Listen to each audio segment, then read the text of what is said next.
할렐루야 샬롬 하고 우리 인사합니다. 할렐루야 샬롬 샬롬 샬롬 샬롬 샬롬. 하나님 사랑합니다. 여러분 주 안에서 사랑합니다. 사도행 23장 10절 11절 로마에서 증언하여야 하리라, 이런 말씀과 함께 은혜를 나눕니다. 오늘은 이제 사순절이 끝나고 종려 주일이기도 하죠. 다음 주 한 주간은 고난주간으로 주님이 고통받으시고 고난받으시는 그 아픔에 함께 동참하고 주님께 기도하는 귀한 정결한 시간, 거룩한 시간들 되시기 바랍니다. 10절 봅니다. 큰 분쟁이 생기니 선부장은 바울이 그들에게 찢겨질까 하여 군인을 명하여 내려가 무리 가운데서 빼앗아가지고 영내로 들어가라 하니라. 11절에 그날 밤에 주께서 바울 곁에 서서 이르시되 담대하라, 내가 예루살렘에서 나이를 증언한 것 같이 로마에서도 증언하여야 하리라 하시니라. 이제 예루살렘에서 증언했던 것처럼 로마에서도 증언해야 할 것이다, 이렇게 말씀을 하십니다. 코로나가 지나갔어요. 그렇죠? 코로나 전염병 초기에 가장 심각한 타격을 입었던 나라가 이태리죠. 그랬다고 합니다. 갑자기 많은 사망자들이 생겨서 이탈리아가 무척 어려울 때가 있었는데, 신약성경 시대에 세계사를 장악하고 주도했던 나라가 바로 이태리였다는 거죠. 근데 지금 그 로마와 이태리아가 세계의 일선으로부터 뒤처진 가운데 현재는 살아가고 있죠. 우리는 로마 가톨릭에 저항해서 종교 개혁을 외쳤던 개혁자의 후손들이기 때문에 그 로마라는 이름에 대하여 별로 호감을 느끼지를 못해요. 근데 로마는 우리 기독교인들에게 예루살렘 못지않게 아주 중요한 도시이기도 했다는 것, 급속히 전파되기 시작한 것은 로마가 복음을 받아들이면서부터입니다. 로마 기독교 국가가 되면서부터 로마를 통해서 강력하게 복음이 전파되었던 것, 그것을 우리가 기억해야 한다. 그래서인지 최고의 복음 전도자 사도 바울의 사명은 복음을 들고 어디로? 로마에까지 가는 것이 그의 사명이었어요. 그래서 최종지가 로마, 나는 꼭 로마에 가리라. 또 주님께서도 로마에 가서도 널 증언하여야 하리라 말씀을 하죠. 그날 밤에 11절에 주께서 바울 곁에 서서 이르시되 담대하라, 내가 예루살렘에서 나이를 증언한 것 같이 로마에서도 증언하여야 하리라 하시니라. 나리샘의 유대인들이 당을 지어 맹세하되 바울을 죽이기 전에는 먹지도 않고 마시지도 아니하겠다. 그렇게 아주 이를 득득할죠. 꼭 죽일 것이다. 이같이 동명한 자가 40명이나 되었다라고 얘기합니다. 14절에 대제사장들과 장로들에게 가서 말하되 우리가 바울을 죽이기 전에는 아무것도 먹지 않기로 맹세했다, 이렇게 얘기를 해요. 오죽이나 하면 바울 자신은 그 시대의 땅끝에 해당하는, 그 시대에는 땅끝이 사실은 아니지만 대서양 연안의 스페인까지 가려고 합니다. 근데 실제로 최종적인 목적지로 그가 도달했던 곳은 바로 로마였다. 그의 마지막 선교 여행으로 바울은 예루살렘에서 체포되어 주 예수로 로마로 압송이 되죠. 많은 어려움을 겪은 후에 로마에 도착했을 때 그런 사도행전 28장 14절을 통해서 이렇게 말하죠. 우리는 이와 같이 로마로 가니라. 이와 같이 로마에 가니라, 많은 고난을 겪은 후에 마침내 로마에까지 가게 되었다, 이렇게 말을 해요. 28장에 보면 사도 바울은 예루살렘으로부터 로마까지 예수 그리스도의 복음을 운반해 간 셈이다. 거기까지 복음을 옮겨가면서 그 다음은 거기서부터 온 세상을 향하여 복음이 전파될 것이라는 거죠. 그 시대 온 세상의 중심은 바로 로마였다. 바울은 바로 그 로마까지 가겠다라고 마음을 굳혔죠. 그 다음은 로마에서부터 온 세상을 향하여 복음이 전파되었다는 것이죠. 로마 사람들은 이런 건국 신화가 전해져 옵니다. 늑대의 젖을 먹고 자란 로물루스와 레무스라는 형제가 있었는데, 그 나라 전승이에요. 그 형제들이 자라서 티베르 강변에서 마을을 세우는데 마을이 커지면서 도시가 형성되었고, 그 과정에서 형제끼리 권력 투쟁을 하다가 형 로물루스가 동생 레무스를 죽인 후에 왕이 되었고 그 도시 이름을 로마라고 했다, 이런 전승이 있다고 그래요. 바로 그 도시국가가 성장해 가다가 기원전 500년경부터 로마는 공화정을 시작했다고 그래요. 한 사람의 왕이 다스리는 게 아니라 해마다 백성이 선출하는 공직자가 다스리는 제도, 공화정치. 로마가 그렇게 앞서가서였는지 주변 국가들로부터 많은 사람들이 로마로 몰려옵니다. 그래서 로마는 짧은 기간 동안 강력한 국가로 성장하게 되었고 넓은 지역을 장악하게 되죠. 예수님께서 탄생하실 때쯤 되었을 때 로마는 지중해 연안 전역을 통치하는 대제국으로 성장하게 됩니다. 그렇게 성장하고 부흥하던 로마가 어느 때부터인가 큰 혼란에 빠져들기 시작해요. 로마가 혼란에 빠지게 된 아주 중요한 이유는 짧은 기간 동안에 로마가 지나치게 성장했다는 데 있었다는 거죠.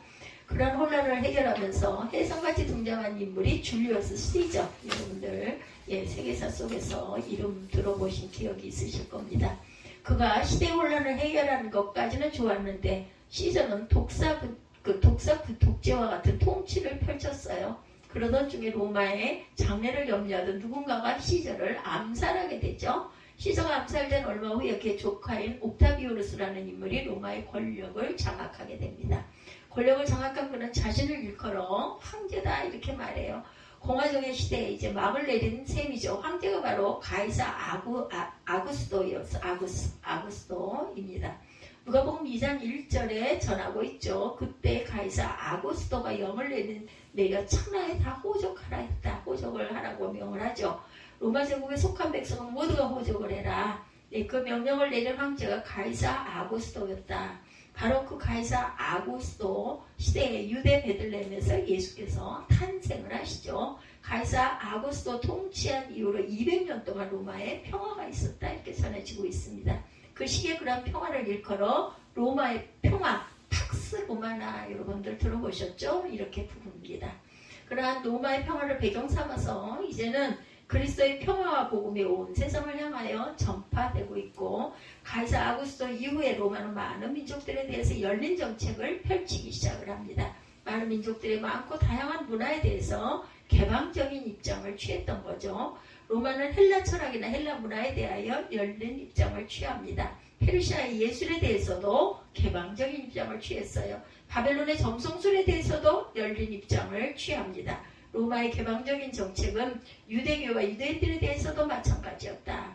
로마에서 유대인들에게 그들만의 회당 예배가 허용이 되었어요. 황제 숭배를 강요하는 황제가 있긴 했지만 대부분의 시기에 로마는 열린 입장을 이렇게 취했다는 거죠. 그렇다면 로마 제국은 종교다원주의 정책을 펼쳤던 것인가? 그런 종교다원주의는 사탄의 전략 기술이 아닌가라고 질문할 수도 있는데 그렇지만 아직은 기독교가 전파되지 않았다는 시기라는 점을 생각을 한다면 로마의 열린 정책은 기독교의 복음 전파를 위한 아주 좋은 기회, 좋은 계기가 되었다는 거죠.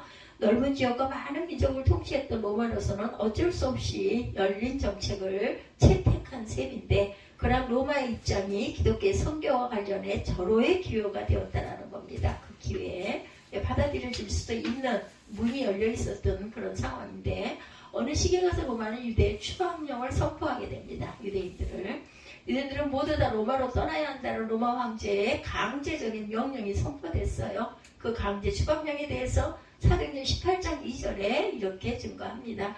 글라우디오가 모든 유대인들에게 명하여 로마에서 떠나라 한 거로. 그래가지고 브리스길라와 아굴라가 떠나죠. 글라우디오가 로마 황제 그 클라우디우스가 모든 유대인들을 로마에서 떠나라는 강제 추방령을 내린 것이다. 그렇다면 로마 황제는 무엇 때문에 유대인들에게 로마로 떠나라고 했을까? 이미 많은 유대인들이 로마에서 살고 있었는데 왜 클라우디우스는 유대인들로 로마에서 내쫓은 것일까요? 로마 황제가 유대인 추방령에 대해서는 역사가가 기록이 보존되어 있는데 수에토니우스라는 로마의 역사가가 당시의 추방령에 대해서 이렇게 기록을 남겨놨어요. 로마 황제가 유대인 추방령을 내린 중요한 이유는 유대인들 자신에게 있었다. 유대인들이 회당에서 유대인들 사이에 심각한 갈등이 있었고 그 갈등이 사회적인 문제로 커지기 전에 유대인들에 대한 추방령을 내렸다는 거예요. 역사가의 역사 기록에 보면 갈등은 유대교와 기독교 사이의 갈등이었다.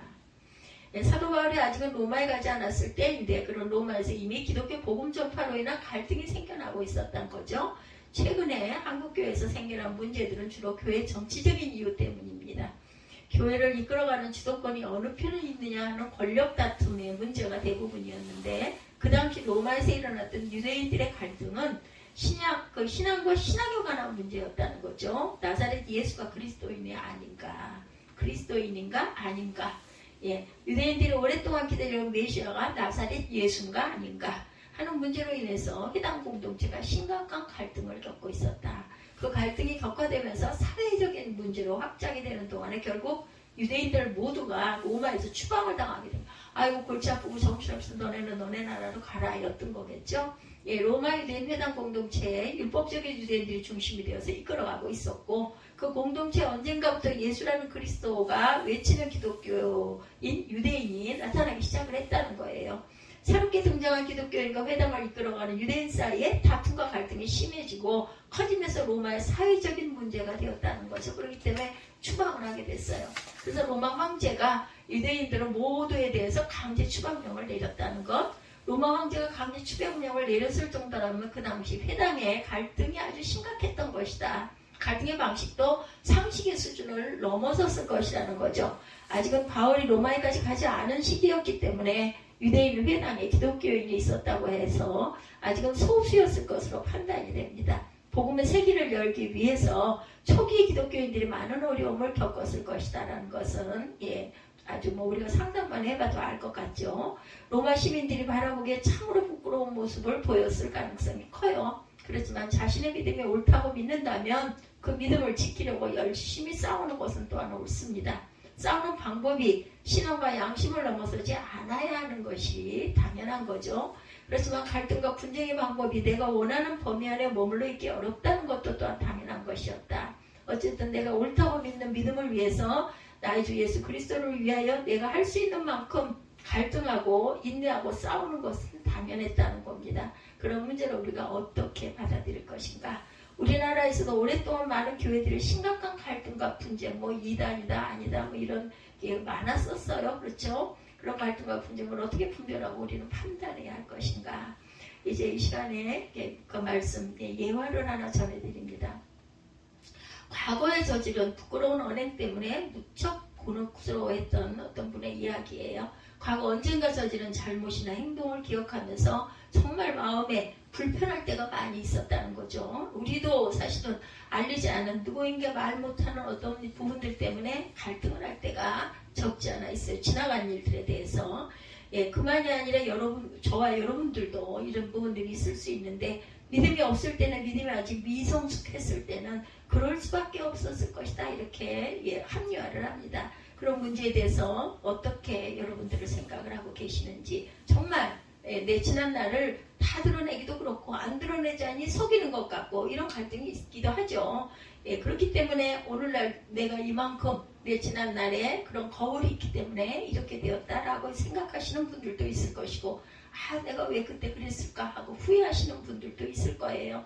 신앙 공동체에 있어서도 마찬가지였다. 이것이 옳은 믿음이고 이것이 바른 길이라면 어떻게든지 해서 나는 그 길로 갈 거야. 그 길을 따라갈 거야. 때로는 갈등이 생기고 분쟁이 생기더라도 내가 옳다고 여기는 그 길을 가려고 다들 노력을 합니다. 세상 사람들이 손가락질할 만큼 부끄럽게 되더라도 옳은 믿음을 지키려고 최선을 다하게 되겠죠. 세상 사람들이 보기에 교회의 성도가 부끄러웠다는 것은 문제가 아니에요. 그렇게 부끄럽게 된다 하더라도 올바른 믿음을 지키려고 싸우는 것, 그것이 바로 옳다. 한동안 한국 교회가 겪어온 갈등과 분쟁에 대해서 그런 방식으로 판단해야 할 것이다. 온전치 않은 일들이 많은 과거의 일이 있다 하더라도 이렇게 가기 위해서는 어쩔 수 없었겠구나라는 그러한 포용을 할 줄 알아야 되겠다. 갈등과 분쟁 과정에 당연히 잘못된 사람들도 있었을 것이고 권력과 물질에 대한 탐욕 때문에 문제가 생겼을 가능성도 있겠죠. 그렇지만 많은 성도들은 어떻게 교회를 지키려고 했고 올바른 믿음을 추구하려고 했는가. 그래서 부끄럽게 되었고 세상 사람들의 비판에 대해서도 뭐라고 할 말이 없겠지만 그 이 시대의 교회들이 세상의 윤리와 가치관으로부터 추방령 같은 것을 당했을 수도 있을 것이다. 그렇게 힘든 과정을 거쳐오는 동안 많은 교회들이 힘을 잃기도 했을 거예요. 올바른 방향을 향해 그렇지만 인내하며 지속적으로 걸어가는 성도들도 당연히 있었을 거예요. 그런 성도들이 남아서 다음 세대 신앙생활을 이어갈 그러한 길을 걷고 있다면 이전의 부끄러운 갈등이나 분쟁은 어쩔 수 없는 과정이었다라고 생각하는 것이 옳다는 거죠. 문제는 올바른 믿음을 가지고 살아남은 사람들이 마음에 힘을 얻고 다시 일어서야 하겠다는 것. 살아남은 사람들이 믿음과 용기를 가지고 일어서야만 이전의 갈등과 분쟁과 부끄러운 시간들의 의미가 새로워질 수 있기 때문이다. 유대인들 사이의 분쟁과 갈등을 극복해가는 과정에서 로마는 결국 기독교 국가가 되죠.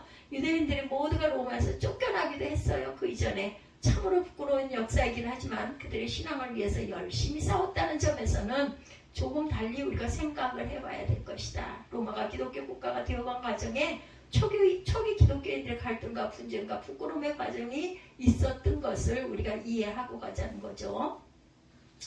코로나 위기의식이 우리가 선을 넘고 이제는 어느 정도 안정이 됐어요. 코로나가 걸려도 아이고 저 사람 죽겠네 이렇게 생각하는 사람 별로 없습니다. 지독한 감기를 앓겠군 이 정도로 생각을 하는 시대가 됐어요. 그게 불과 2, 3년 전에 죽기도 하고 코로나 걸렸다 아니면 정말 아주 두려워했죠. 그 곁에는 절대로 가지도 않으려고 할 정도였는데 이제는 코로나가 있어도 코로나가 걸렸다 해도 마스크 쓰고 할 일을 다 하는 그런 시기가 정말 짧은 기간 동안에 이렇게 확산이 되고 거쳐져서 넘어왔습니다.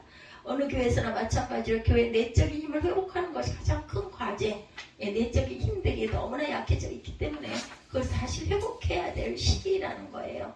많은 분쟁과 갈등과 부끄러움을 겪더라도 세상의 중심이었던 로마의 복음이 전파되고 로마가 기독교화되는 것이 가장 중요했다라는 거죠. 그 시대에는 한국교회가 많은 부끄러움을 보였다 하더라도 이 나라가 기독교의 방향으로 가도록 기도하면서 이끌어가는 것이 정말 중요하다는 것을 우리가 인지하고 가야 되겠다.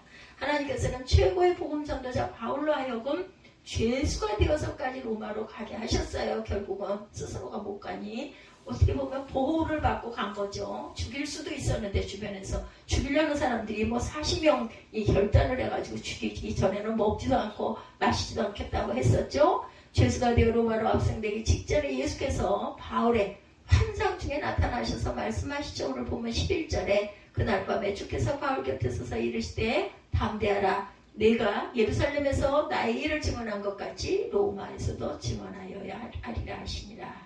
예루살렘에서 그리스도의 복음을 증언하다가 박해를 당했던 것처럼 이제 로마에 가서도 그리스도의 십자가 부활을 증언해야 할 것이라. 주님께로부터 그 말씀을 듣기 직전에 바울은 심각한 위기 상황에 놓였죠. 그 위기에 대해서 10절에서 이렇게 전하죠. 큰 분쟁이 생기니 천부장은 바울이 그들에게 찢겨질까 하여 군인들을 명하여 내려가 무리 가운데 빼앗아가지고 영내로 들어가라 하니라. 오히려 보호하죠. 그리스도 복음을 막으려는 무리들 사이에 바울의 꿈이 찢길 위기에 있었다는 거예요. 그리스도의 복음을 증언하기 위해서 사도 바울이 로마로 가는 길에는 말로 다 할 수 없는 고난과 비난과 수치와 고통이 있었습니다. 그런데도 하나님께서는 바울로 하여금 죄수가 되어서까지 로마로 가게 하셨고 온 세상의 중심인 로마가 기독교를 받아들여야 했기 때문에 주차대한 목적이 있었기 때문이라는 거죠. 이 나라의 교회들과 기독교인들은 많은 고난과 수치와 부끄러움을 당해서 오늘 이 시간까지 왔다라는 것. 그런데도 아직 많은 목회자들과 성도들이 교회를 지키고 있어요. 모두들 많은 부끄러움이 있었더라도 이제는 힘을 내서 일어서서 믿음과 교회를 이렇게 세워가야 할 줄로 믿습니다. 그것이 우리를 향한 하나님의 뜻이라는 것을 깨닫고 가는 사순절 기간이 되기를 주님의 이름으로 축복합니다. 그리고 이제 종료주일 주께서 십자가에 달리신 이유와 목적이 우리의 구원이었다라는 것. 그렇기 때문에 우리는 기뻐할 수도 있는 거예요. 부활절이 있기 때문에 이건 시기야. 하나의 절기야. 이거 지나가고 나면 우리는 부활의 영광 기뻐하는 날이 올 것이기 때문에 사순절이라는 시간이 주님이 걸어가신 통로라는 생각으로 우리가 하루하루를 갑니다. 때로는 어렵고 부끄럽게 되더라도 이 어려운 시대를 향하여 복음의 증인이 되려는 저와 여러분들의 성령 충만한 능력이 충만하게 임하시기를 주께서는 어제나 오늘이나 내일도 동일하게 살아서 역사하시고 우리 안에 함께 하신다는 것을 잊지 않는 저와 여러분이 되시기를 주님의 이름으로 축복합니다.